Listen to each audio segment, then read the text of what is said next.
Good morning and नमस्कार। रोज की तरह आज मेरी वीडियो का सब्जेक्ट है डाइंग इज अ आर्ट। मरना एक कला है। आप सोचेंगे ये मैंने कैसा सब्जेक्ट आज चुना है। आर्ट ऑफ लिविंग हमने सुना था, आर्ट ऑफ सक्सेस हमने सुना था, आर्ट ऑफ पॉजिटिव थिंकिंग हमने सुना था, आर्ट ऑफ लव हमने सुना था, लेकिन ये आर्ट ऑफ डाइंग ये मैंने कैसा सब्जेक्ट आज चुना है। ये मेरे को कहाँ से मोटिवेशन मिली। मैंने अभी रिसेंटली एक आदमी से मैं सुन रहा था कि दिल्ली में एक सज्जन की अभी रिसेंटली जिन्होंने शरीर छोड़ा था उनकी शोक सभा में वो गए थे। तो वहाँ पे उन्होंने क्या देखा, उन्होंने देखा कि वहाँ पे कोई भी स्टेज पे कोई पंडित या कोई पुरोहित उनके बारे में कुछ नहीं बोल रहा था। उनका एक रिश्तेदार जो कि उनके द्वारा लिखी हुई एक डायरी जो 2-2.5 पेज की थी उसको पढ़ करके सुना रहा था। तो उस डायरी में एक एक शब्द बहुत ही एम्पावरिंग, बहुत ही खुशी देने वाला, बहुत ही आनंद देने वाला था और एक एक शब्द जीने का आर्ट सिखा रहा था, एक एक शब्द मरने का आर्ट सिखा रहा था। और अंत में उनकी डायरी में लिखा था कि जब भी लोग यहाँ से विदा हुए तो अच्छे अच्छे गाने सुनकर खुशी के साथ यहाँ से विदाई लें, किसी को भी कोई दुख ना हो, मेरी शोक सभा में भी लोग आएं लेकिन खुशी से जाएं। तो गाने इतने अच्छे थे, फिल्मी दुनिया के गाने चुने गए थे, 20 सॉन्ग्स उनमें चुने थे, हर एक गाना मीनिंगफुल था और दुनिया को बहुत ही खुशी देने वाले गाने थे। तो इससे मोटिवेट होकर के आज का मैंने सब्जेक्ट चुना। तो दोस्तों मेरा सबसे पहला क्वेश्चन है कि हमें इस शरीर को छोड़ने से क्यों डर लगता है, हमें क्यों भय होता है। तो इसके जवाब में मैं बोलूँगा किसी भी चीज़ से जब हम बहुत अटैच्ड होते हैं, चाहे वो हमारा शरीर हो, चाहे वो हमारी धन संपदा हो, चाहे वो हमारी प्रॉपर्टी हो, चाहे वो हमारे संबंधी हो, जिनके साथ भी हम बहुत ज़्यादा अटैच्ड होते हैं और जिनके साथ हमने बहुत सारा वक्त बिताया होता है, जिनके साथ हमने अपनत्व होता है, उन चीज़ों को जब हम छोड़ते हैं या हमको उन चीज़ों को छोड़ने का भय हमारे मन में आता है तो फिर इससे हमको डर लगना स्टार्ट होता है। और इन्हीं में से एक डर है मृत्यु का डर।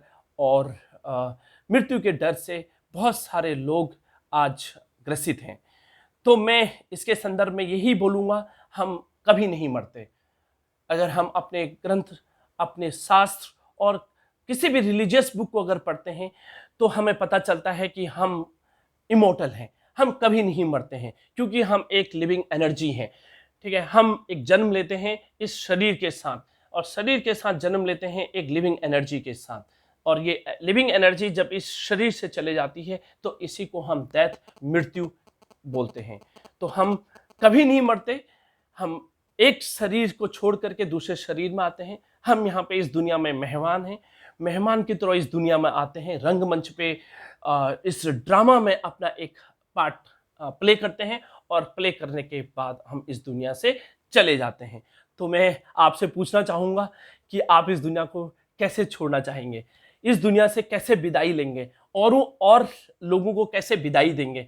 प्रश्न भरे बड़े अटपटे हैं लेकिन इनके पीछे एक बहुत बड़ा मीनिंग है। अगर आज हम अब भी इसी समय डिसाइड कर लें कि हमें यह शरीर कैसे छोड़ना है, इस दुनिया को कैसे छोड़ना है और या हमारे सगे संबंधी हमको कैसे छोड़ के जाएं, अगर हमें ये पता चल जाए तो आर्ट ऑफ लिविंग तो ऑटोमेटिकली आ जाएगा। अब प्रश्न आता है हमें कैसे जीना चाहिए। हमें खुशी के साथ जीना चाहिए, यस, लेकिन जैसे कि आज मेरा टॉपिक है हमें मरना कैसे चाहिए, हमें इस दुनिया को कैसे छोड़ना चाहिए। तो सबसे वर्स्ट और बेस्ट आउटकम अगर हम अपनी ज़िंदगी का निकाल लें तो हमको जीना आ जाएगा। हमें जीना कैसे आ जाएगा? अगर आज हम डिसाइड कर लें कि हमें ये दुनिया बहुत खुशी से छोड़नी है, हमें ये दुनिया प्यार से छोड़नी है, हमें ये दुनिया बहुत डिटैच होकर छोड़नी है और हमें ये दुनिया बहुत कंटेंटेड होकर छोड़नी है और हमें ये दुनिया बिना किसी चीज़ के कि हमें कोई क्रिपिंग या कोई भी अफसोस हमें इस दुनिया में रह गया हो कि हमें ये करता तो ये होता, ये कर लिया होता तो ये अच्छा होता। अगर इस टाइप की थॉट से अगर हम परे चले जाए तो फिर हमारा वे ऑफ लाइफ भी वैसे ही हो जाता है, हमारा जीने का तरीका भी वैसे ही हो जाता है, हमारा सोचने का तरीका भी वैसे ही हो जाता है। तो यही आर्ट है मरने का। अगर मरने का आर्ट आ गया, इस दुनिया से जाने का आर्ट आ गया, तो फिर जीना तो ऑटोमेटिकली आ जाएगा। अब हम क्यों नहीं इस दुनिया को अच्छी तरीके से छोड़ पाते हैं? ये प्रश्न आई थिंक आप सारे लोगों के मन में आएगा। हम इस दुनिया को बहुत अच्छे और बहुत अच्छे नोट पे इसलिए नहीं छोड़ पाते क्योंकि हम चीज़ों से, वस्तुओं से, इस शरीर से हम कभी डिटैच ही नहीं हो पाते। अब डिटैच का मीनिंग फिर से आप पूछेंगे कि डिटैच का मीनिंग क्या है? डिटैच का मीनिंग ये नहीं है कि आप अपना घर छोड़ दीजिए, अपना परिवार छोड़ दीजिए, अपने संबंधों को छोड़ दीजिए, अपनी नौकरी छोड़ दीजिए, जो भी धन संपत्ति आपने जोड़ी है उसको छोड़ दीजिए। नहीं दोस्त, इसका मीनिंग बिल्कुल भी ये नहीं है। हमें इस दुनिया में जीना है और लोगों के साथ जीना है, लेकिन कैसे जीना है? अनकंडीशनल लव के साथ जीना है। किसी के साथ कोई कंडीशन लेके हमें प्यार नहीं करना है और हमें अनकंडीशनल लोगों को एक्सेप्ट करना चाहिए। जब हम लोगों को अनकंडीशनल लव करते हैं और अनकंडीशनली उनको एक्सेप्ट करते हैं तो हम ऑटोमेटिकली चीज़ों से, वस्तुओं से डिटैच हो जाते हैं। हमें कर्मयोगी होके जीना है, हमें सारे कर्म करने हैं दुनिया में रह के, लेकिन सबको डिटैच होके अपने कर्म करने हैं। तो अगर हम ये करते हैं तो हमारी जीवन सफल होती है। हमें कभी भी किसी से कोई कंपैरिजन नहीं करना है, किसी से हमारा कोई कंपटीशन नहीं करना है। क्यों नहीं करना है? क्योंकि हम एक सेट ऑफ अकाउंट्स लेके आए हैं और एक सेट ऑफ अकाउंट्स अपने साथ, जिनको हम कार्मिक अकाउंट्स बोलते हैं, ये लेकर इस दुनिया से जाएंगे। अब हमें हैप्पीली इस दुनिया से कैसे जाना है? हमको अगर लोग अच्छी तरीके से विदाई दें तो इसके लिए हमें क्या करना है? तो इसके लिए हमें क्या करना है? हमें रोज उठते ही, जागते ही, कॉन्शियसली, अनकॉन्शियसली अपने अकाउंटिंग को चेक करना है। कौन सी अकाउंटिंग को? अपने कर्मों का लेखा जोखा। हमारे पुण्य कर्म कितने हैं, हमारे पाप कर्म कितने हैं, इनको हमेशा पूरे दिन भर में, पूरे सप्ताह में, पूरे महीने में और पूरे जीवन में इनको चेक करना है। जब हम इनको कॉन्शियसली चेक करते हैं तो फिर हम धीरे धीरे अच्छे कर्मों की ओर, गुड चीज़ों की ओर अट्रैक्ट होते जाते हैं, क्योंकि यही प्रकृति का नियम है, यही लॉ ऑफ अट्रैक्शन है। तो हमें क्या करना है? हमें रोज अच्छा अपना अकाउंटिंग बैलेंस चेक करना है, हमें अपना अकाउंटिंग का ऑडिट करना है और ऑडिट करते करते हमें अपना जो क्लोजिंग बैलेंस है उसको बहुत अच्छा रखना है। जितना हमारा क्लोजिंग बैलेंस अच्छे कर्मों के साथ होगा, उतना ही लाइट होके, उतना ही माइट होके, उतना ही लाइट हाउस बन करके हम इस दुनिया से विदाई लेंगे। तो विदाई लेने के लिए फिर से एक बार हमें अभी तक जो हमसे हो गया है उस पे ध्यान ना देते हुए कि हमसे ये बुरा हो गया, ये अच्छा हो गया, उस पास्ट को छोड़ते हुए अब हमें अपने कर्मों पे ध्यान देना है।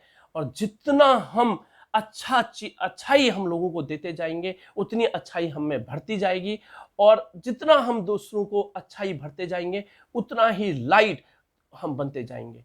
तो हमें लेट गो करना चाहिए लोगों को। अपने दिमाग में जो भी चीजें, जो भी बर्डन्स हैं, उनको डे टू लाइफ में रिलीज करना है। अच्छी चीजें अपने को ग्रहण करनी है और ये सोचना है कि हम इस दुनिया में गेस्ट हैं। इट माइट बी हम 2 दिन के गेस्ट हो सकते हैं, हम 60 साल के गेस्ट हो सकते हैं, हम 80 साल के लिए इस दुनिया में गेस्ट हो सकते हैं और ज़्यादा से ज़्यादा हम इस दुनिया में 100 साल के लिए गेस्ट हो सकते हैं।